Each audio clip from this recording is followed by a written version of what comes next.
Hi everyone, welcome back. So moving to the next topic, which is virtual environments. So for creating a virtual environment, you can do it in a terminal or in a command prompt. So we'll be having a terminal. So I'm going to the option new terminal and let's open a terminal here. And then we'll be creating a virtual environment by typing Python hyphen M VENV, which is to make VENV, yes, which is the virtual environment and the name of the virtual environment, which is my ENV. So by using the Python, I'm creating a virtual environment. Okay, so see there's a command. We notice a new environment has been created. Do you want to select it for the workspace folder? Yes. I want it for my workspace folder, which is my Python code is my folder for which I created this virtual environment. So for different folders, different files, I can have a different virtual environment created. So this way, we have to wait for it to get load and we'll be able to create a virtual environment inside a folder Python code inside a terminal. I think there's a warning coming up. Okay, injection failed to activate. Python debugger wants to relaunch the terminal to contribute to its environment. Fine, still let's wait for it. And it will use my current Python version for the virtual environment as well. Like we have different versions of Python, right? So we'll be using the current Python version. You can also have these virtual environment created in a command line prompt. So what you can do is just open your command line prompt, open.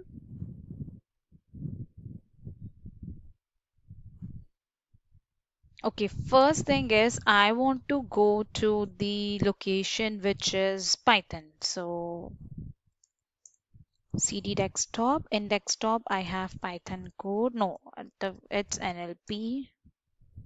Perfect. Python code. Perfect. If I use ls. Oh, okay. Now inside the Python code, if I use Python. Okay, I just got the version of my Python which is 3.13.5. So now it just try it if I print something. So let's say if I print hello. So this will print, okay, this is wrong spelling. This will print hello for me. If I want to make an exit, I need to specify exit. Now, if I want to create a virtual environment here, we can use the same way, which is we just use Python, we specify hyphen M, we specify VENV that we are creating a virtual environment and the name of the environment, which is my ENV. Now, if I enter, this will create a virtual environment here as well. Okay, so virtual environment has been created here. Now to activate my virtual environment, I will be using my virtual environment name, which is my env hyphen we use scripts backslash activate. So this will activate my virtual environment in Windows. Okay, I am getting an error which is cannot be loaded because running scripts is disabled on this system. Okay, so in my current system, running scripts has been disabled. I have for the security issue, I have disabled this functionality. I won't be able to activate my virtual environments here, but definitely you can. So try to run this code and try to activate it. Similarly, if you're working on a Mac or a Linux environment, to activate your virtual environment, we use source my environment, which is the name of your environment, backslash bin, backslash, sorry, activate. Perfect. So source my environment bin and activate will help you to activate your environment in Mac or Linux. So here I let me try here as well. If I use my environment scripts activate. Okay, I am inside my virtual environment. Now let's me try to install a library. So pip install numpy. So now I am inside my virtual environment. You can see that my env, which is my environment name, and inside my environment I'm trying to install a package which is basically pip install numpy. So let's wait for it to get load. So inside VS Code I was not able to do so because of some of the restrictions, but when my command line prompt I am able to do so. So this is how you can create a virtual environment, activate it, use it for your projects, use it, install it, whatever you want to do, you can easily do it.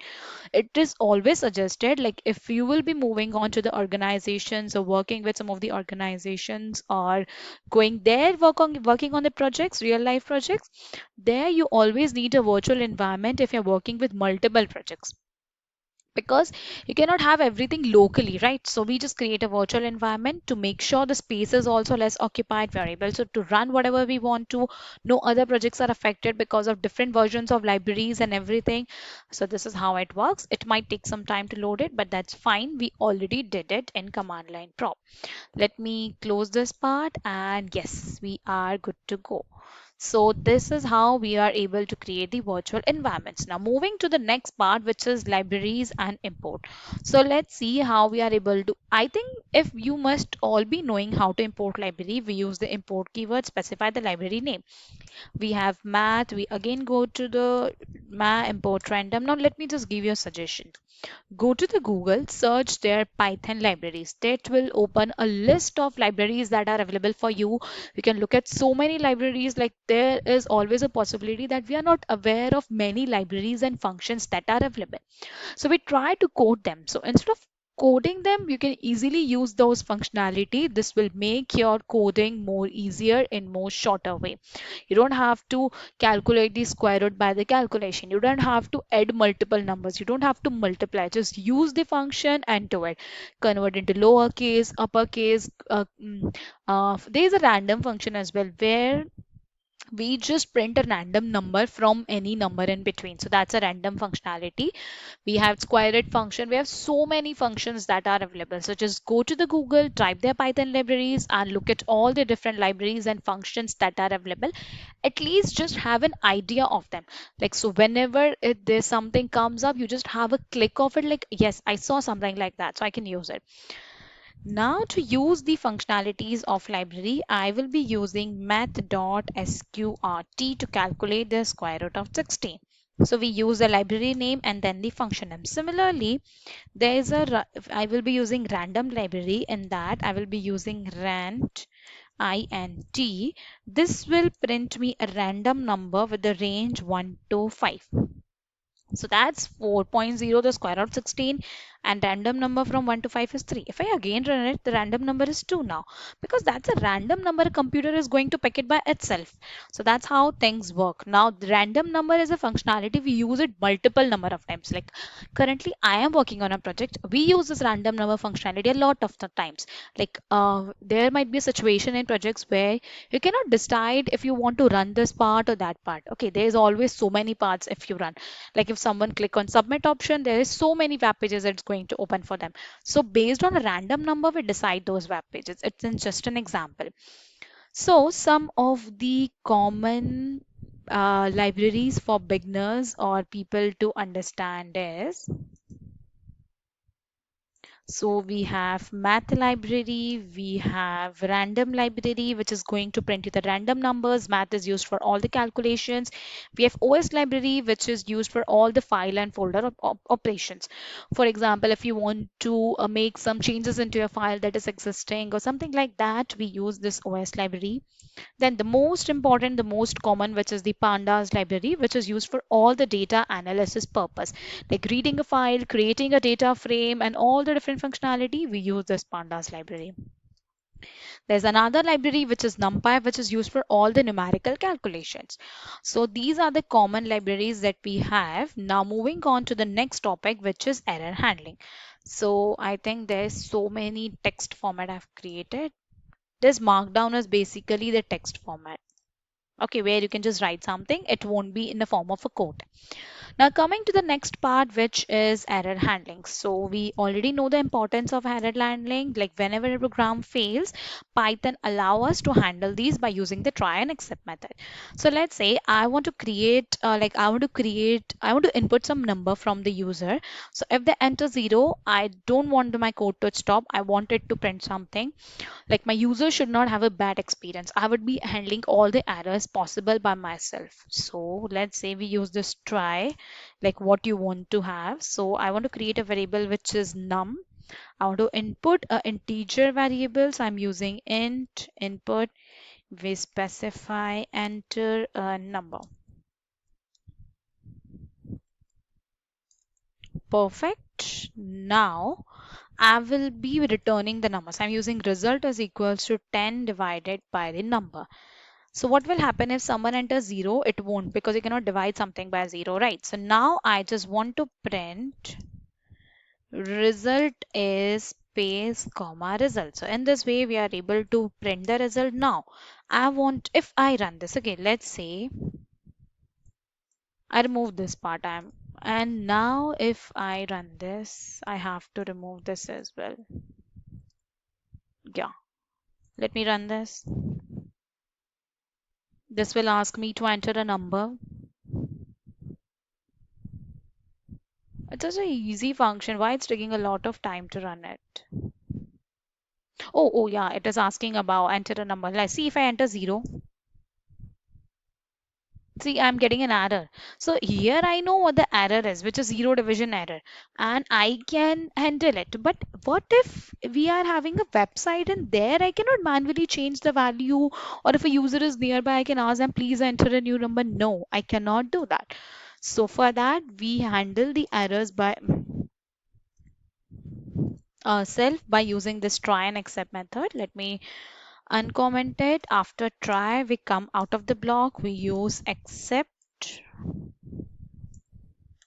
Perfect. And here we'll be using the different variations of accept. For example, if there's zero division error, so we're going to write accept zero division error. If there is a zero division error, please print this, that is cannot divide a number with 0. Please enter another variable, another number. Perfect. Similarly, let's say there is a value error, which is someone is entering something out of the value. So for those error, we will be printing similar way, which is please enter a valid number. And finally, when there are no error, we are able to print everything. So like there is no error occurring, we are just going to print done just to make sure we are able to run this. Now let me run this. Let me again enter a number which is 0. Enter. See, cannot divide a number 0. Please enter another number. It just showed me done, that try exception block has been handled. I again run it. I enter a number, let's say 11. The result is this. So this is how we are able to handle the functionalities of the all the different errors that are present. So together all these different ways, like one more thing, this error handling will help you to prevent your program for crashing unexpectedly where you don't want it. So together all these fine handling, error handling, classes, functions, or whatever we have learned till now, this all will make your Python code organized, safe, and ready for all the real projects. So this was all about the essential parts that we covered in the Python essential topic. Now moving on, we'll be covering the next part, which is essential. Like we will be covering all the fundamental things before starting with NLP. So the first was Python essentials. We completed all the functions, classes, and everything that was there in the basic, like everyone should know before starting with NLP. Moving on, we'll be starting with the next topic.